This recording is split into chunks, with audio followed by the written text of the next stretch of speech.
She walks to the police station, shaking. Her pantyhose and nose running, her mind racing, her innocence easy to behold, once golden, now taken, stolen. She walks in holding her shirt down to where her skirt once lived. She's holding back anger, back pain, back tears. Others are pacing or impatiently waiting in line to complain, to report petty crimes. As they look, they doubt, they leer, they sneer. Finally, an officer comes out, comes over, comes near, leans in, comes closer and says, "So what brings you here?" And through clenched teeth, tears, and mascara smears, bald fists, trembling lips, ripped clothes, and a torn soul, she looks at him and says slowly, I have been raped. And he turns his head to an angle. He looks from her foot to her ankle, to her thigh, to her breast, to her chest, mentally undressing and re-raping her with his eyes. Then he begins to berate and harangue her. He says, "Was it a stranger? Or were you on a date? What kind of shirt did you have on? Was your skirt short or long? Did you flirt, play along? Did you tease, lead him on? Were you on the make? Oh, this is just due diligence. Make no mistakes, miss. I'm not saying you're at fault. I'm just trying to figure out if this was a legitimate rape." And in her mind begins the debate. What in truth constitutes legitimate rape?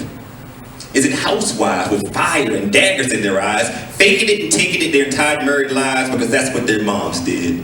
Is it forgotten little kids that you'll never know, snatched from their homes, bus terminals, Skid Row, and sold as sex slaves in the home of the brave, Brazil, Negril, Russia, Mexico? Or is it the plight of the Native American and Australian Aboriginal in a fight in a place they call home with no place to call home? Just a sight of blight and disease, blankets filled with pox to rock their young to sleep, memories of Pine Ridge, Hawkesbury, knee and wounded knee. Or is it preachers and priests to take liberties with the least of these? Snakes that slake their desires with the boys' choir, beware the mitre and the muscle tee. Or at least it must be the oppression and suppression of Africa's voices, resources, identity. Could it be building a nation with forced slavery, what the French did to the Haitians in 1783, what the Germans did to the Jews, what financial institutions do daily to me and you, what Monsanto is doing to the world's food, what pharmaceutical companies are doing to the world's youth? Don't misconstrue or get it confused. Is this not in truth what legitimate rape constitutes? Well, maybe.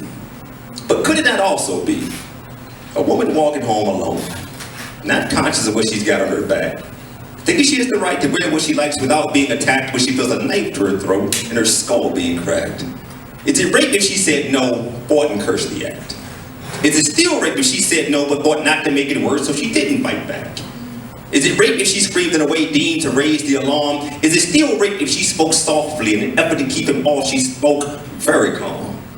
Is it rape if she said no and kicked trying to harm him? Is it still rape if she said no, but since I can't stop you, please, just wear a condom? Then she's looking at the officer with whom she's lodging her complaint. His eyes are darting, trying to figure out what it is and what it ain't.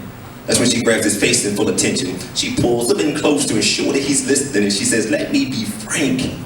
My rape does not become legitimate when you say so. My rape became legitimate when I said no." Thank y'all. This is that point right here. Good time.